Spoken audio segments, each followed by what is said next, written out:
The Pokemon Company is going all in with open world design in the newly announced Scarlet and Violet region Paldea, giving players freedom to explore like never before. Will it all come together to create a fun adventure, or run into some of the same tropes and issues that the previous games have had? I'm certainly optimistic that it will come together, but I'm easier to please than others. First off, let's talk about the region Paldea itself and the freedom of exploration. With the confirmation that gyms can be done in any order, separate story paths, and few limitations while exploring, it seems Game Freak is indeed going all in on the open world concept. In a way, it's a fusion of the elements of Legends Arceus and traditional Pokemon games. While the idea sounds exciting, it all depends on the execution of said freedom. Will the game force you to go a certain way despite promoting a freely explorable world? I don't think the Pokemon Company would deceive fans like that, but some are worried that without any sort of level scaling, the game will push you towards the ideal route, rather than letting you explore at your leisure. But is that necessarily a deal breaker? Of course, I would love Game Freak to go the extra mile and change the level of the gyms based on your own level. However, having gyms with fixed level difficulty offers a new level of challenge you wouldn't have otherwise. Well, without adding difficulty settings, but one miracle at a time, people. This way of stumbling upon a town with a high-level gym or just a high-level area is reminiscent of one of my favorite series, Xenoblade Chronicles, where you could be easily traversing a vast world with tame enemies only to suddenly come across a viciously overpowered enemy. Nope.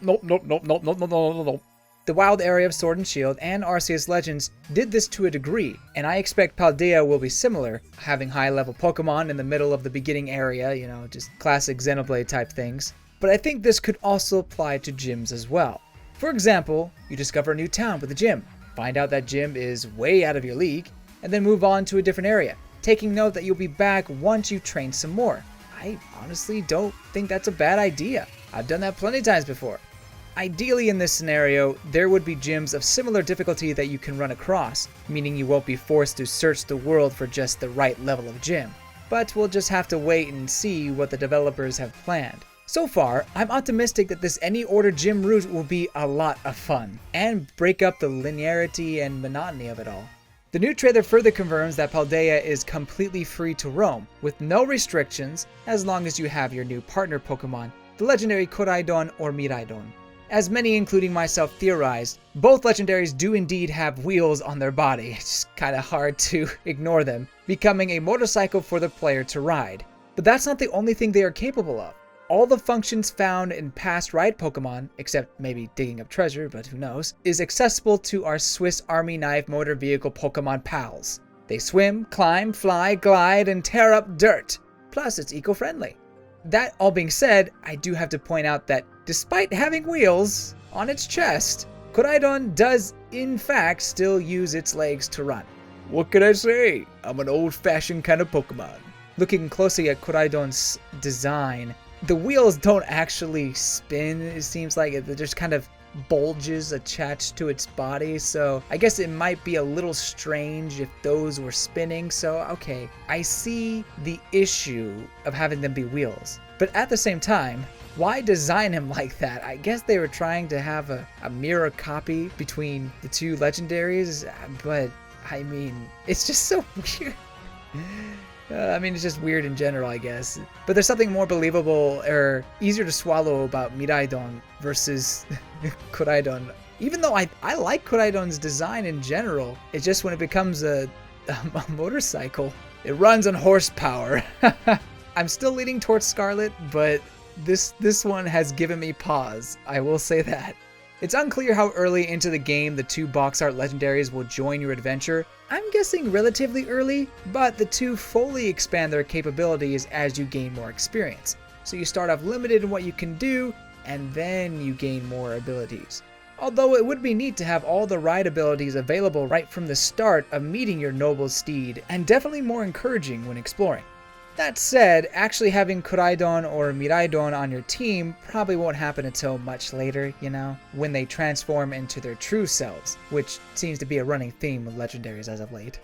There's also the 3 separate story aspect to Gen 9, with one being the championship story and the other 2 still a secret. Although we do know there is a party bus involved in some crazy shenanigans, I don't know what's going on. I'm excited to see what those other 2 stories entail.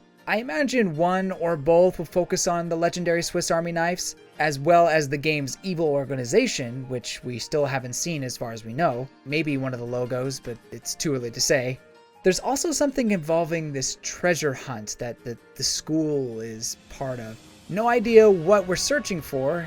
I guess jewels, as indicated by the new Pokemon transformation, but I imagine one of the stories will deal with that.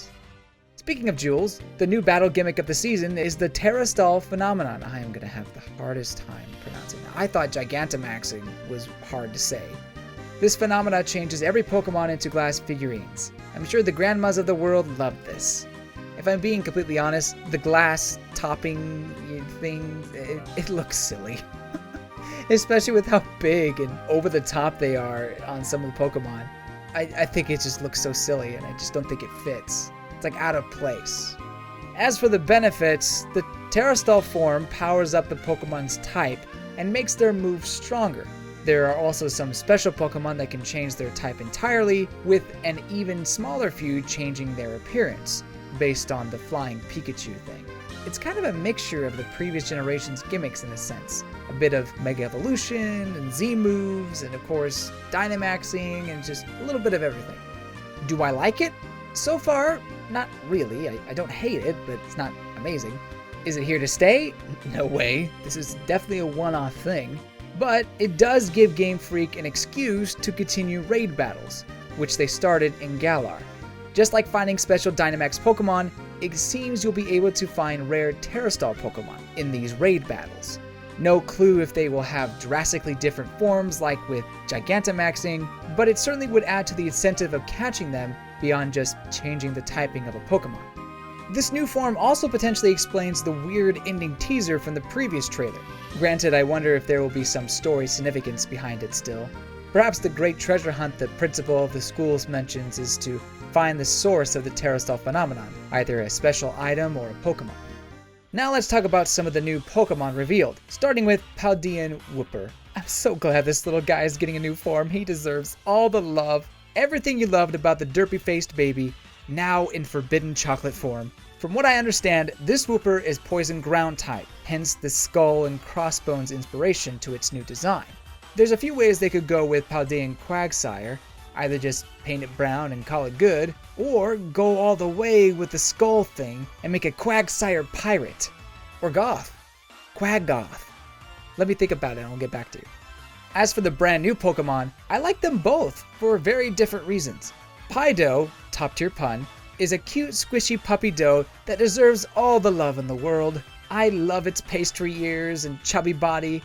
It's also just silly to look at, especially when the three are walking together down the path. They're just like, get out of my way, oh boy, here I come. I guess I shouldn't be surprised at the fairy type, since a majority of food Pokemon end up being fairy, especially the sweet variety. Better than normal type, am I right? Really hoping that this evolves into a baked dog called Purebred. Just go all the way with the puns. The other Pokemon, Sea Titan, is just so different from other Pokemon that makes it stand out. It's like if the early mammals that evolved into whales returned back to land but kept their whale-like qualities. Does that make sense? Is it a whale? Is it a bloated sea urchin? A man in a round whale suit? All of the above. Interesting that it's pure ice. Could that mean it still evolves? Not a lot of Pokemon that evolve are pure type, but it's not impossible. It definitely happens. Just from my first look of it, I figured it was the final evolution of something, but now I'm kinda unsure. Well, if it turns out to be a viable Pokemon, whether or not it is the final evolution, I'll gladly add it to my party. A goofy, unique design. Lastly, the NPCs. I won't talk about them all, but I'll mention two that were introduced that stood out to me. Penny is one of your fellow classmates who looks like the silent introverted type. You're lucky she decided to come to school today kind of vibe. What I love most of all is her fluffy Eevee backpack. You can really tell a lot about a person based on their backpack accessories. As a fellow Eevee enjoyer, I have good first impressions of Penny. Nimona is still above her in my tier list, but I'll keep my eye on Penny. And then there is Grusha. Oh, Grusha. With the hair and eyes to make any woman, or man, green with envy, Grusha is a dude. Sorry to burst her bubble. He, yes, you heard that right, he tends to lock away his feelings and emotions, but when the battle heats up, that icy demeanor melts, showing the emotion he keeps inside, at least according to the Pokemon website. I think it's fitting for an Ice-type gym leader, melt away that icy exterior. I like his design, especially the scarf. I'm surprised that it's not a scarf that people are selling right now. I can easily see him becoming a fan favorite. There were glimpses at other potential gym leaders and NPCs, but nothing of real substance, maybe a couple that I'm kind of, can't wait to get to know you more. What is wrong with me? What have I become? Overall, Pokemon Scarlet and Violet is looking pretty solid. The visuals look improved compared to the previous trailer, the shading and details in Pokemon look better, I like what we've seen of towns, some great new monsters, all bound together by this idea of boundless exploration. I know I'm easier to please when it comes to this series, but I'm sure this generation is getting many excited for Pokemon once again. There are definitely ways Game Freak could mess it up, don't get me wrong, but what they've shown so far is a very, very good sign. If executed properly, this could very well be the best game in the series. But that's what we say about the pre-release for every gen. Who are we kidding? Thank you so much for watching. Do you like what you've seen so far of Scarlet and Violet? Let me know in the comments below. I'm not sure if I'll cover every news drop of Pokemon, but I wanted to get my thoughts out on this one at least. I'm still working on the 3 Hopes review. Xenoblade 3 is making that very difficult. It's a miracle I was able to pull myself away just to make this. Speaking of Xenoblade, I'm streaming parts of my first ever playthrough of Xenoblade 3 over on my Twitch channel.